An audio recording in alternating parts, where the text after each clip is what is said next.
Soviet union میں سارا tourism groups میں ہوتا ہے۔ اسی طرح حکومت لوگوں کی جاب، رہائش، تعلیم، صحت کا بندوبست کرتی ہے، یوں ساری موومنٹ اکثر اوقات گروپس کی شکل میں ہی ہوتی ہے۔ یقیناً ہمارا اٹیچی کسی نزدیکی سامان ہی میں مکس ہو گیا ہوگا۔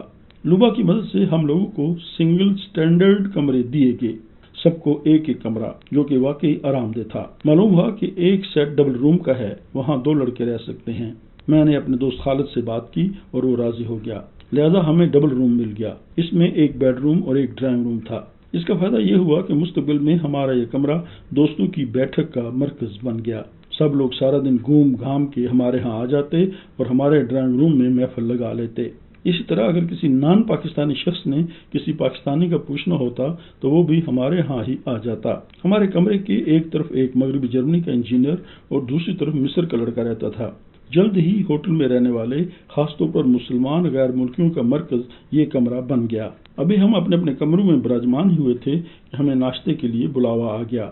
سارے روس کے ہوٹل اور ریستوران ایک ہی جیسے نظام کے حامل ہیں۔ ریستوران میں ہماری ٹیبلز مخصوص تھیں اور ہمارا ناشتہ لگا ہوا تھا، البتہ چائے اور آملیٹ وغیرہ ہمارے آنے کے بعد سرو کی گئی۔ روس میں زیادہ تر بلیک ٹی پی جاتی ہے، بغیر دودھ کے۔ ہمارے لیے یہ ایک نیا ذائقہ تھا۔ بغیر دودھ کے ہم لوگ کو تو چائے پینے کی سمجھ ہی نہیں آتی۔ خیر، ہم آہستہ آہستہ اس چائے کے عادی ہو گئے۔ یہ چائے چینی کے ساتھ عموماً گلاسوں میں سرو کی جاتی، جو کہ خوبصورت دھاتی بیس میں فکس کر دیے جاتے۔ ہم لوگ ابھی ناشتہ کر ہی رہے تھے کہ لوبا کو ریسیپشن پر بلایا گیا۔ اس کو خوشخبری سنائی گئی، جو کہ ظاہر ہے ہم لوگوں کے لیے بہت اہم تھی۔ بتایا گیا کہ یاروسلاوسکی ریلوے اسٹیشن پر ہمارا اٹیچی مل گیا ہے اور کل کی ٹرین سے چریپاوس بھیج دیا جائے گا۔ یہ خبر ہمارے لیے خوشی کی تو تھی ہی، لیکن قابل اعتبار تھی۔ ماسکو یاروسلاوسکی اسٹیشن ایک بہت بڑا ریلوے اسٹیشن اور ایک پلیٹ فارم پر ہزاروں لوگ آمد و رفت، اور کسی نے بھی ہمارا اٹیچی نہیں چرایا۔ ہم سب لوگ اس سے پہلے یہ سوچ رہے تھے اور ڈسکس کر رہے تھے کہ اٹیچی تو اب ملے گا نہیں، البتہ یہ پتہ کریں کہ ضرورت کی اشیاء کہاں سے خریدنا ہے۔ جس دوست کا سامان تھا اس کو سب لوگ بھانت کے مشورے مفت دے کر مزید پریشان کر رہے تھے۔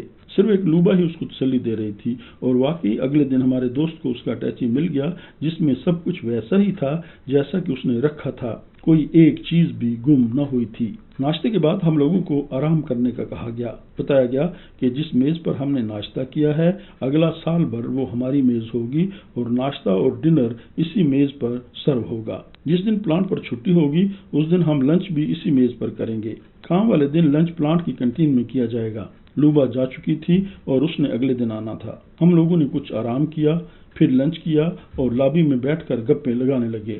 ہوٹل کا سٹاف، دکاندار لڑکیاں، ریسیپشن والی لڑکیاں، یہ سب لوگ آ کر ہم سے تعارف کرتے۔ ہم لوگ اشاروں سے ایک دوسرے کو کچھ نہ کچھ سمجھانے کی کوشش کرتے۔ میں نے کراچی میں اسٹینڈرڈ بک ڈپو سے ایک پاکٹ سائز کی روسی انگریزی ڈکشنری خرید لی تھی۔ وہ ڈکشنری اس وقت ہماری لوبا بن گئی، اور مجھے اپنی عقل پر فخر ہونے لگا کہ میں نے کیا زبردست کام کیا۔ یہ اس لیے بائی چانس ہو گیا کہ میں انقلابی لٹریچر خریدنے کے لیے تلاش کرتا ہوا اسٹینڈرڈ بک ڈپو پہنچ گیا تھا، اور مجھے تب وہاں یہ پاکٹ سائز لوبا مل گئی تھی۔ ہم سے پہلے وہاں اسٹیل ملز کا ایک گروپ موجود تھا۔ اصل میں اسی پہلے گروپ کے لیے منتخب ہوا تھا، لیکن مجھے خبر نہ ہوئی اور میں نے اسٹیل ملز کو اپنے دوست شاہد جمیل کے ذریعے بعد میں جوائن کیا۔ اس گروپ کے لیڈر امریکہ سے ڈگری حاصل کرنے والے ہادی صاحب تھے، جبکہ ہمارے گروپ کے لیڈر محمد شریف صاحب تھے۔ اور یہ کہ اس گروپ کا شیرازی نامی لڑکا سب سے پہلے ہم سے ملا، اور اس نے سب سے پہلے جو خبر بتائی کہ یہاں گروپ لیڈر کی بڑی طاقت ہے اور اس کی بات مان کر ہی رہا جا سکتا ہے۔